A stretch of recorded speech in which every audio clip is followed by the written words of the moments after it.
Kuna mtu anahitaji maombi.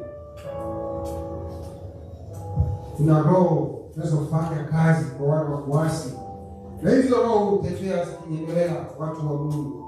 Natembea kupitia ndoto chafu, natembea kupitia maono machafu, na zinawavuta watu wa Mungu kufanya unajisi. Tunazungumza katika jina la Yesu.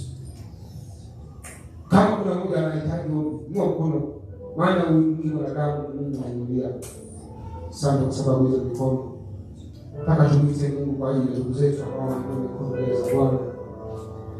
Tukamwambie Mungu ya kwamba kutane na yale mahitaji ambayo pendo wameitaka. Kwa kinywa chako tu kama kanisa tuwakabidhi wapendwa wao mikononi mwa Bwana. Baba, nakushukuru na kuinua Bwana.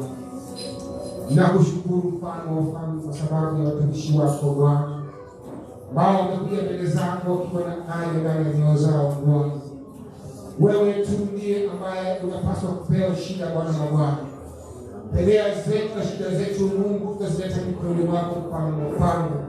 Magonjwa na hali zote zinazosumbua Baba tutazileta mikononi mwako mchana wa leo Bwana. Tazama Bwana, pelea wazao wapendwa Mungu wetu tunazikabidhi mbele zako Mfalme wa wafalme. Na hata yale mahitaji ambayo umesababisha wainue mikono mbele zako Bwana. Wewe tu ndio pekee, wewe ndio ujibuye, wewe ndio unayetosha Bwana na Bwana. Hatutakoma kuabudu mtakatifu kwa sababu hawana mwingine aliye kama wewe Bwana. Miungu isiyoongea haitaabudiwa Bwana na Bwana. Ndio mikono ya wanadamu haitaabudiwa Mungu wetu. Tutakuabudu wewe ambaye unajibu maombi Mfalme wa wafalme. Asante kwa sababu ya mikono hiyo Baba.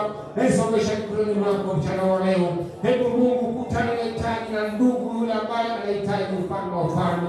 Mungu wangu wewe ukajibu wewe mwenyewe Bwana wa Bwana. Wacha unapojibu Mungu kapokee sifa na utukufu Baba. Asije akapokea utukufu wote mwanadamu mali hapa Baba. Wacha wewe mwenyewe upokee utukufu Bwana majeshi. Nakabidhi maisha yao mikononi mwako Bwana. Hitaji ambalo unahitaji nakabidhi mikononi mwako Bwana. Wacha wewe Mungu katende kama Mungu. Wacha wewe Mungu kajibu kama Mungu. Ikiwa ni uponyaji wakapokee, ikiwa ni breakthrough wakapokee. Wacha kupitia kwako Roho Mtakatifu ukavunje nira, ukavunje vizuizi katika jina la Yesu Kristo. Asante kwa sababu ya kila mmoja aliyefika mahali hapa ili kusudi Bwana kuabudu. Pokea sifa na utukufu. Asante Mfalme wa ajabu. Kwa jina la Yesu Kristo tunaomba tukiamini. Amen. Bwana makofi. Haleluya. Wakati huu tunakamilisha praise team wakapate kuendelea. Karibuni. Haleluya.